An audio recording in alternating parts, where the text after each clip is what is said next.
Star Ocean The Second Evolution is actually a port of the classic PlayStation 1 game Star Ocean The Second Story. This is actually a great game to port to a portable system just because if you're looking for a great Japanese RPG, there was about none other better than on the PlayStation 1 than Star Ocean The Second Story. Now, if you've never played a Star Ocean game, Star Ocean plays much different than your standard Japanese RPG game does. For one, the battle system is all real time, and they always have a higher emphasis on the battle system rather than your story, which is great for some people, and a lot of people who really don't care too much about the story like myself. Sometimes I just would much rather just play the game. And that's one reason why I just keep coming back to Trice's work over and over and over.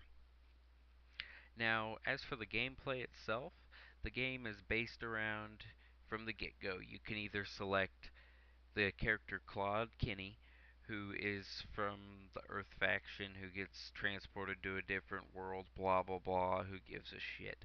Or you can pick Reyna, who is a girl who is led by Fate, who meets up with Claude. Both stories play out very similar, but you can also get different characters for playing each one, and it's kind of rewarding, and it's a great way to just play through the game over and over again just to collect different characters. I should also note that all characters besides Claude and Reyna are optional. You don't have to get them, and they really don't have much impact on the story at all. They're just there. You play through their little segment if you can figure out how to unlock it, and you can choose to either have them in your party or not. Of course, they're more just little tools for battle, but that's cool with me. Um, the game is also really heavy on its customization and its item customization.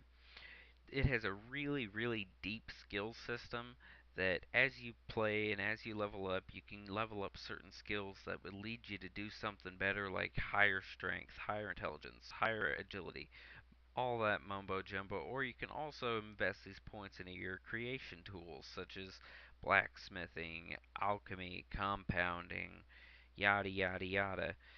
And it really gives the game an added level of depth that not many Japanese RPG games can even give you anymore, which I really like. The game also has been greatly updated now, but mostly due in the audio department, because it gave you a fully voice cast game this time, which is great. It's come to be expected of standard age Japanese RPGs.